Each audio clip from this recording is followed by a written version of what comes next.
Nobody can do what Mark does. I mean, he's the last rroMan. He's it. He's the real deal. Donkeys are highly misunderstood. Highly misunderstood.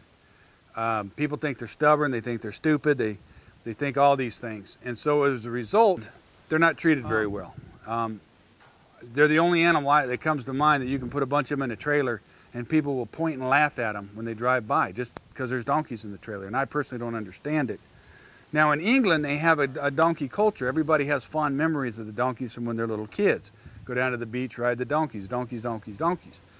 Here, it's always the sidekick that rode the donkey. There's always Bugs Bunny that turned into a donkey when he made it feel stupid, or Pinocchio turned into a donkey when he was overindulgent. So people just don't understand them. And of course, we're all cowboys. All cowboys want to ride horses. Ain't nobody wants to ride a donkey. And so they've kind of lost their place, even though it was them that really built the West. It was them that built the railroads, them that built the Catholic missions. It was them. I mean, they were instrumental in all these things, but they were easily replaced. And in a lot of areas, it's once things went mechanized that they sort of lost their job. And so now the only job they have, say here in Texas, is as guardians. But only females make good guardians.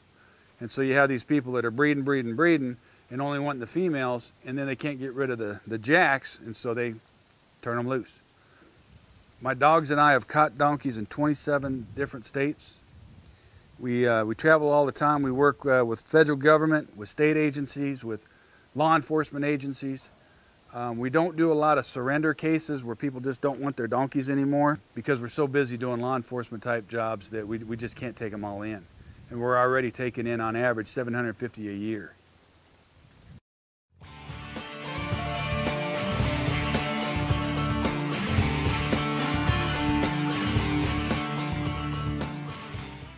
Years of marriage, never a cross word. We respect each other. We say thank you to the other one. If we go to lunch and one of us whips out our credit card, the other one will say thank you. And it seems silly because we both have the same bank card, the same account, but we're appreciative of each other. If one of us does something, we hold the door. If she brings me my dinner plate, we say thank you. And we don't take each other for granted. And for 21 years, we've never taken each other for granted. We just appreciate each other, I think. I can summarize. We put the other one first all the time. Yeah. That's pretty much it. That's the secret to a happy marriage, is always putting the other one first. That's pretty much it. That's really all there is to it. If you're more worried about the other person's happiness and less worried about yours, yours will come.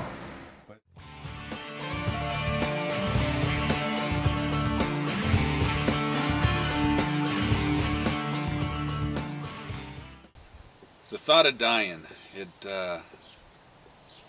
doesn't really concern me, I guess. You know, I got diagnosed with cancer a few years back, and when they come in and hand that diagnosis to you, you kind of have that, oh my God, what now, kind of freak out session with yourself. But, you know, it's the same then as it is now. I don't have any regrets. Amy and I have been married a long time, and it's been 21 great years. We didn't have the dark times that we have to make up for. We don't have the fights or the saying the bad things, or, you know, anything to regret. It's all, so we don't want it to end, but when it ends, it's going to end on a positive note. It's going to be, I guess, all good memories. You know, there's nothing there that was never left unsaid. My kids, I've raised all my kids into adulthood. I did the best I could with them. I don't have any regrets with them. And again, I don't want to leave them, but when the time comes, they're strong adults now. They can carry on. I'd worried about my dogs, though. My dogs would probably take it the hardest. You know, my dogs are with me 24 hours a day. I don't know anybody else whose dogs go to work with them every day, travel with them everywhere they go. Hell, my dogs are going to go to my 30th high school reunion in California in a few months, because they'd rather sit in the truck during the reunion than sit in a boarding facility for a week.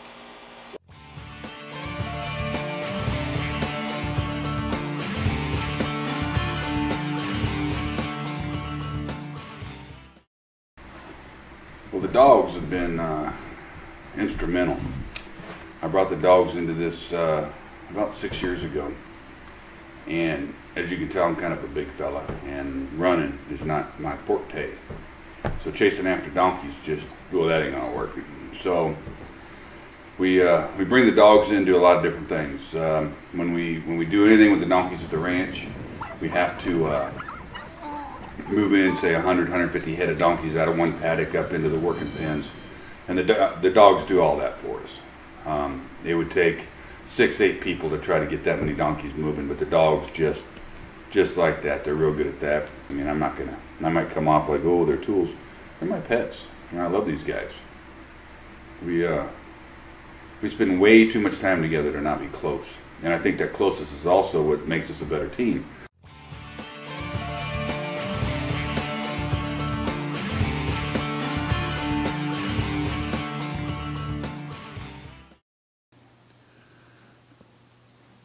If something doesn't work right on my ranch, I want to know.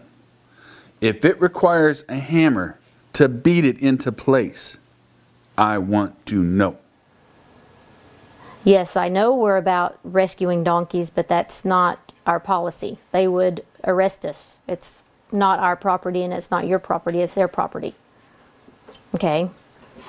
Yes, ma'am. You can stop yelling at me and I will explain it again. Let's get a little look here. Don't drink that. It looks pretty nasty. I'm out here in working pens, and you were supposed to clean the waters yesterday. No, you did not. No, you did not. I'm out here right now. And don't blame the geese. The geese did not do this. This is you not doing your job. I won't have it. Don't apologize. Apologies don't clean the water.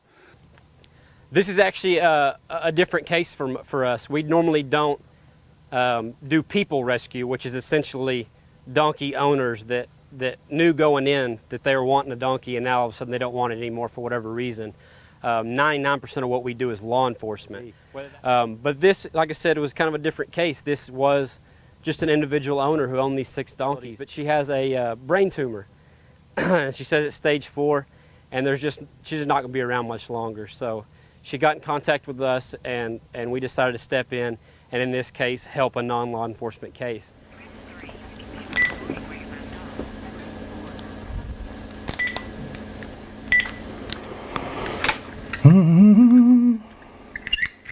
What that?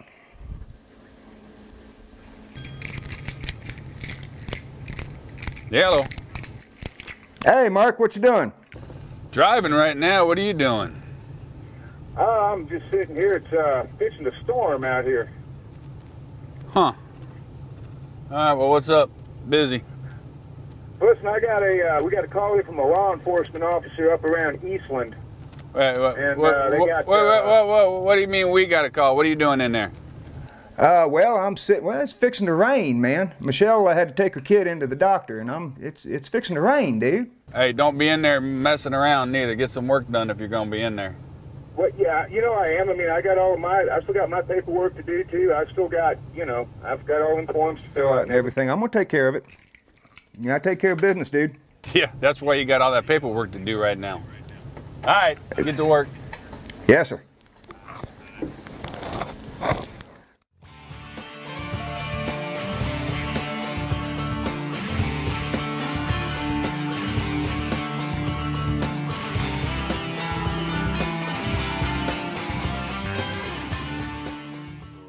Hashtag man versus tractor. Well, I head out, I jump on this tractor, and I had to change it from the hay spear that we pick up the big 1,000-pound round bales, and I needed to put the digging bucket on it. Well, I had just brought this tractor out from California. We have 2 tractors that there's not a nickel's worth of difference between them except for the front end loader, the arms that raise things up. And I just brought this one on, so I'm not real comfortable with it yet. And it's got a different attachment on how the bucket attaches to the front. And it's got this rod that you have to pull out and slip in so it goes through all the holes. Well, when I switched it, I knew it didn't go through all the holes. So I go forward with the bucket lowered, and I scoop me a big old scoop of dirt and I dump it. All right. I put the tractor in reverse, lowered the back digging box, the grading box here, with this, had my hand on the steering wheel, and out of the corner of my eye, I see the mass coming up. And about that time, everything went black. And fortunately, I had my cell phone right here. And I got my cell phone out and I called Amy.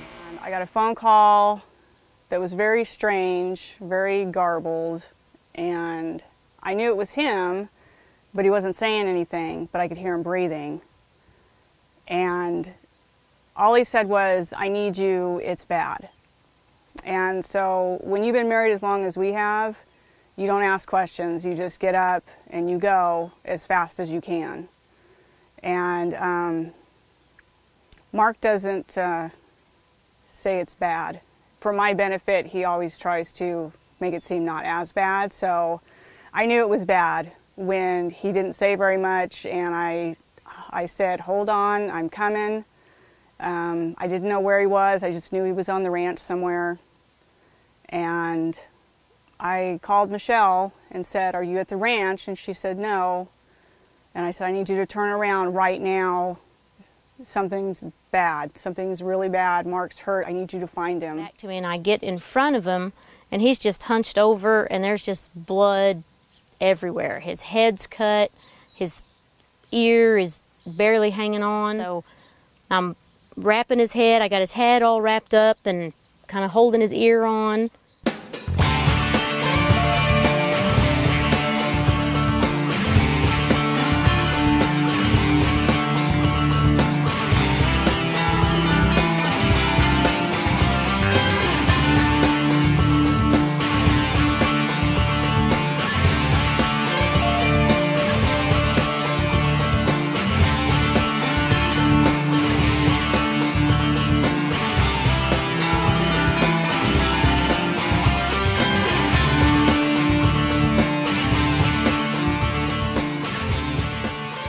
She saved his life. There's no doubt in my mind that she saved his life. She kept him from bleeding to death.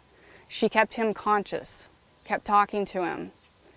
And that's what saved him. I really, really believe that. And how do you thank somebody for saving your husband's life? I mean, I'm still glad he's here, and I'm so glad that I was able to help keep him here, because without him, life would be empty.